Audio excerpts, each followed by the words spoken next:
वैसे जरूरी नहीं है, लेकिन वीडियो को लाइक या फिर डिसलाइक कर दिया करें। मूवी स्टार्ट होती है तो हम क्लिंट बार्टन यानी होकाई को देखते हैं अपनी फैमिली के साथ टाइम स्पेंड कर रहा होता है। उधर थैनोस के साथ पूरी एवेंजर्स की टीम लड़ रही होती है, लेकिन अब क्योंकि थैनोस को वो 6 के 6 इन्फिनिटी स्टोन्स मिल चुके थे, जिसकी मदद से फाइनली वो चुटकी बजा देता है, जिसकी वजह से यूनिवर्स की आधी पॉपुलेशन खत्म हो जाती है और उन्हीं में ही क्लिंट की फैमिली भी मारी जाती है और अब उसकी फैमिली में सिर्फ वो अकेला ही सर्वाइवर था। अब पहले तो यहाँ पर क्लिंट बार्टन यानी होकाई को कुछ भी समझ नहीं आता कि आखिर उसकी फैमिली कहाँ चली गई, लेकिन जब उसके सामने सारी रियलिटी आती है, यानी उसे पता चलता है कि थैनोस की वजह से उसकी पूरी फैमिली खत्म हो चुकी है, तो यहाँ पर वो फाइनली ये डिसाइड कर लेता है कि इस दुनिया में जितने भी बुरे लोग हैं उन सबको मार डालेगा। इसीलिए अब वो फाइनली क्लिंट बार्टन वाले रूप को छोड़कर एक मास्क पहने किलर वाले रूप में आ चुका था। इसके बाद सीन शिफ्ट होकर टोनी स्टार्क यानी आयरन मैन और नेबुला पर आता है, जो कि टाइटन्स प्लेनेट से अपने शिप में बैठकर अर्थ के लिए जा रहे होते हैं। अब इस सफर में उन्हें टोटल 22 दिन गुजर चुके थे। अब इन 22 दिनों के बाद उनके पास खाने और पीने का सारा सामान भी खत्म हो चुका था, जिसकी वजह से टोनी स्टार्क की हालत भी अब काफी खराब हो चुकी थी। अब क्योंकि नेबुला तो एक रोबोट थी, इसीलिए उस पर खाना और पानी ना मिलने का कोई भी असर नहीं होता। जो डिफिकल्टीज भी थी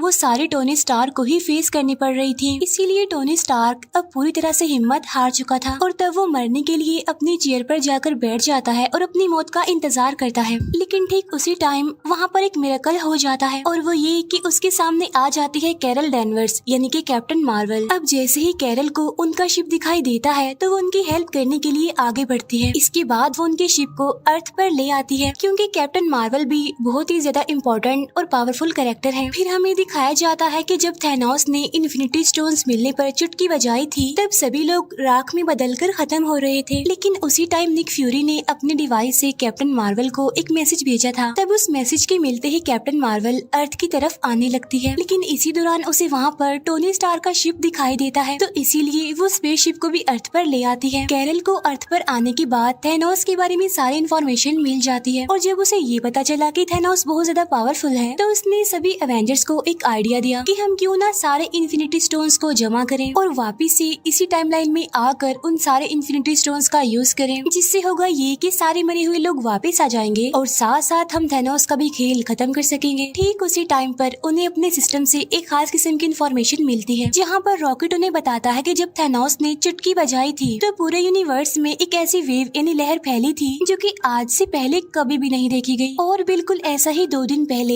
एक गैलेक्सी पर भी हुआ है। क्या पता थैनोस ने दोबारा से चुटकी बजाई हो, जिसकी वजह से हमें फिर से ये वेव देखने को मिली। तब यहाँ पर सभी एवेंजर्स को पता चल जाता है कि थैनोस ने फिर से अपने सारे इन्फिनिटी स्टोन्स का यूज किया है। तब उसकी वेव की वजह से ये लोग उसके सिग्नल्स को ट्रैक करते हैं और फिर अपने स्पेसशिप से उसी प्लेनेट पर पहुंच जाते हैं जहां पर थैनोस था, और यहीं पर हमें दिखाया जाता है थैनोस जो कि अब कमजोर और काफी थका हुआ लग रहा था। इसके बाद वो सब वहां पहुंचकर थैनोस को पकड़ लेते हैं और उससे पूछते हैं कि सारे इन्फिनिटी स्टोन्स कहाँ हैं, जहां पर थैनोस उन्हें बताता है कि मैंने सारे इन्फिनिटी स्टोन्स को यूज करके सभी स्टोन्स को डिस्ट्रॉय कर दिया है, ताकि कोई भी इन इन्फिनिटी स्टोन्स को दोबारा से जोड़कर इस पूरे यूनिवर्स को दोबारा से पहले जैसा ना बना दे। अब इस बात की वजह से थोर को बहुत गुस्सा आता है, इसीलिए वो अपने हैमर से थैनोस का गला काट देता है और वहीं पर वो थैनोस को जान से मार डालता है। अब क्योंकि इन्फिनिटी स्टोन्स तो थे नहीं, इसीलिए किसी के पास भी कोई होप नहीं थी कि सारे मरे हुए लोग वापिस से जिंदा कैसे होंगे, इसीलिए वो सारे ही काफी डिसअपॉइंटेड हो जाते हैं। इसीलिए वो सारे अपने अपने रास्तों पर निकल जाते हैं। इसके बाद थोर अब एक नई जगह पर जिंदगी गुजारने लगता है, जो कि नॉर्वे में थी। थोर पूरी तरह से हिम्मत हार चुका था, इसीलिए क्योंकि वो थैनोस से हार भी गए थे और साथ साथ इन्फिनिटी स्टोन्स को भी कलेक्ट नहीं कर पाए थे। थोर बिल्कुल लेजी हो गया था, वो अलग अलग तरह के नशे भी करने लग गया था, जिसकी वजह से वो फैटी भी हो गया था। दूसरी तरफ हल्क ने अपने ब्रूस बैनर और हल्क की बॉडी पर कुछ साल काम करके उन दोनों बॉडीज को मिला दिया, जिससे फाइनली वो बन गया प्रोफेसर हल्क, जिसमें हल्क की पावर्स के साथ साथ ब्रूस बैनर का तेज दिमाग भी था। दूसरी तरफ हम देखते हैं कि कैप्टन अमेरिका ने एक ग्रुप बनाया है, जिसमें वो सर्वाइवर्स को सिखाता था कि जो टाइम गुजर गया हमें उस पर नहीं, बल्कि जो हमारा आने वाला कल है यानी हमारा जो फ्यूचर है हमें उस पर फोकस करना चाहिए। अब जिंदगी जिंदगी को मजीद किस तरह से अच्छा बनाया जाए वो इस बारे में काफी डिस्कशन करता रहता था। टोनी स्टार्क यानी आयरन मैन ने पेपर पोर्ट से शादी कर ली थी और उनकी एक बेटी भी थी। यहाँ पर टोनी अपनी फैमिली के साथ एक पुरसुकून लाइफ गुजार रहा था जिसका अब दुनिया से कोई लेना देना नहीं था। इसके बाद 5 साल गुजर जाते हैं। जब एंट मैन पिम पार्टिकल्स लेने के लिए गया था तो थैनोस की चुटकी बजा देने की वजह से वो वहीं पर फंस गया और जिस लैब में वो गया था वो एक वैन में थी, लेकिन वहाँ पर एक चूहा होता है जिसकी वजह से वो मशीन फिर से स्टार्ट हो जाती है। जिससे होता ये है कि एंट मैन यानी स्कॉट लैंग फिर से हमारी दुनिया में वापस आ जाता है। अब जिस दुनिया में वो गया था वो हमारी दुनिया से बिल्कुल अलग थी। वहाँ का डायमेंशन, वहाँ का टाइम, सब कुछ हमारी दुनिया से बिल्कुल अलग था। अब क्योंकि टाइम तो बिल्कुल अलग था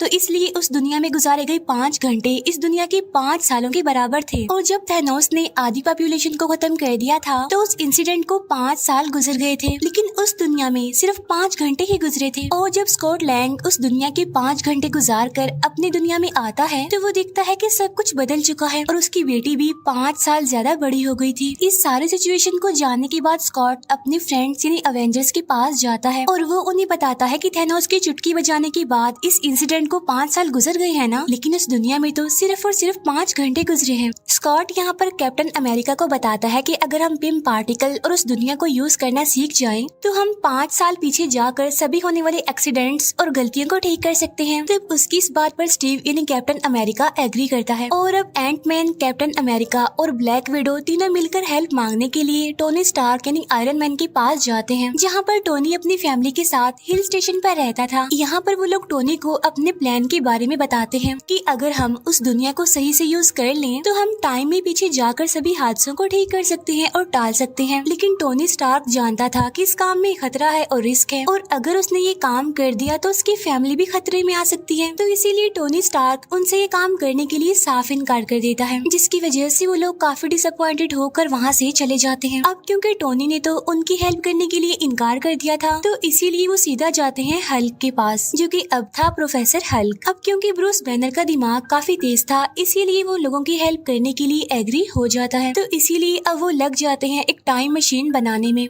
जहाँ पर एक्सपेरिमेंट्स करने के बाद उन्हें पता चलता है कि हल्क ने जो टाइम मशीन बनाई है वो ठीक तरीके से काम नहीं कर रही है। वो हमें उस टाइम पर नहीं ले जा रही जिस टाइम पर हमने जाना है। फिर हमें टोनी स्टार्क दिखाया जाता है जो कि अपने घर में जारविस के साथ टाइम मशीन पर काम कर रहा था, लेकिन तभी उसके कोड्स एकदम से एक्यूरेट हो जाते हैं जिससे फाइनली एक टाइम मशीन बन जाती है। और इसी वजह से टोनी स्टार्क को अपने डिसीजंस चेंज करने पड़ते हैं। पहले जहाँ पर वो ये सोच रहा था कि वो अपनी फैमिली को खतरे में नहीं डाल सकता, अपनी फैमिली को बचाएगा, तो वहाँ पर उसकी वाइफ पेपर पोर्ट्स आकर उसे समझाती है कि तुम हमारे लिए पूरी दुनिया को खतरे में नहीं डाल सकते, इसीलिए तुम हमारी फिक्र मत करो बल्कि पूरी दुनिया को बचाने की कोशिश करो और यही हमारे लिए खुशकिस्मती की बात होगी और एक गिफ्ट होगा। और तब टोनी अपनी वाइफ की बात मान लेता है और टाइम मशीन पर काम करना शुरू कर देता है। और इसके बाद वो सीधा पहुँच जाता है स्टीव यानी कैप्टन अमेरिका के पास, जहाँ पर वो उसके लिए उसी की वाइब्रेनियम से बनी शील्ड लेकर आता है। इसके बाद नताशा टोक्यो जाती है क्लिंट बार्टन को वापस लाने के लिए। वो उसे समझाने की कोशिश करती है कि एक नकाबपोश किलर बनकर लोगों को मारना तुम्हें सेटिस्फेक्शन नहीं दे सकता। तुम्हें सेटिस्फेक्शन तभी मिल सकती है जब तुम्हारी अपनी फैमिली तुम्हारी आंखों के सामने होगी और हम इसमें तुम्हारी हेल्प कर सकते हैं।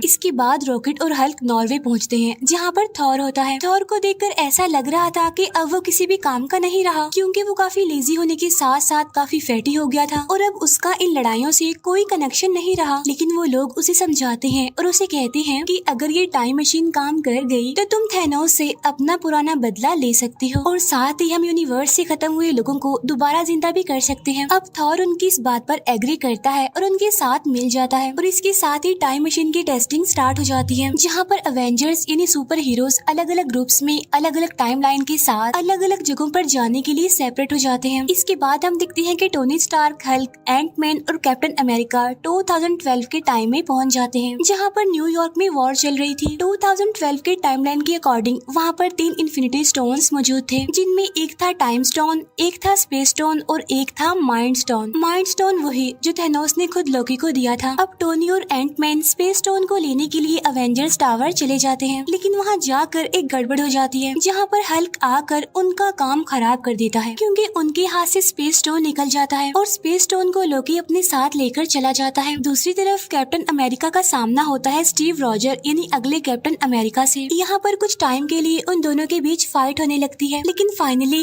लेटेस्ट वाला कैप्टन अमेरिका माइंड स्टोन को वहाँ से लेकर चला जाता है। इसके बाद हल्क टाइम स्टोन को लेने के लिए जाता है, लेकिन वहाँ पर टाइम स्टोन डॉक्टर स्ट्रेंज के पास नहीं बल्कि गुरु माँ के पास होता है। यहाँ पर हल्क गुरु माँ से टाइम स्टोन को मांगता है, जिस पर गुरु माँ उसे कहती है कि अगर मैंने तुम्हें टाइम स्टोन दे दिया तो इस पूरे यूनिवर्स में बहुत सारी टाइम लाइन्स बन जाएंगी, जिसकी वजह से हमारी टाइम लाइन बिगड़ जाएगी, जो कि मैं बिल्कुल भी होने नहीं दे सकती। तब यहाँ पर हल्क गुरु माँ को काफी समझाने की कोशिश करता है कि फ्यूचर में काफी बड़े बड़े हादसे होने वाले हैं, जिसके लिए मुझे इस टाइम स्टोन की बहुत जरूरत है, लेकिन स्टिल गुरु माँ उसकी बात नहीं मानती। तब यहाँ पर ब्रूस बैनर उसे कहता है कि अगर डॉक्टर स्ट्रेंज ने टाइम स्टोन थैनोस को दिया है तो उसके पीछे उसका कोई मास्टर प्लान जरूर छुपा होगा। अब गुरु माँ इस बात पर एग्री करती है और अब वो फाइनली टाइम स्टोन हल्क को दे देती है। अब यहाँ पर कैप्टन अमेरिका और हल्क ने माइंड स्टोन और टाइम स्टोन तो हासिल कर लिए थे, लेकिन टोनी स्टार्क और एंट मैन को अभी तक स्पेस स्टोन नहीं मिला था, जिसकी वजह से अब टोनी स्टार्क और कैप्टन अमेरिका ये डिसाइड करते हैं कि वो टाइम में और पीछे जाएंगे और वहाँ जाकर वो स्पेस स्टोन को हासिल करने की कोशिश करेंगे। और इसके बाद वो दोनों पहुँच जाते हैं सीधा 1970 के टाइम लाइन में, जहाँ पर हम टोनी स्टार्क के फादर को देखते हैं। यहाँ पर टोनी अपने फादर से मिलकर काफी खुश होता है, साथ साथ वो वहाँ से स्पेस स्टोन हासिल करने में भी कामयाब हो जाता है। लेकिन अब क्योंकि कैप्टन अमेरिका भी वहाँ पर मौजूद होता है तो इसीलिए वहाँ पर उसे पिम पार्टिकल्स भी नजर आ जाते हैं, तो इसीलिए वो पिम पार्टिकल्स को भी लेकर अपने रियल वाले टाइम लाइन में आ जाते हैं वापस। इसके बाद थॉर और रॉकेट पहुँच जाते हैं 2013 के टाइम लाइन में, जहाँ पर उन्होंने रियलिटी स्टोन लेना था जो कि जेन फॉस्टर की बॉडी में था, तो इसीलिए वो दोनों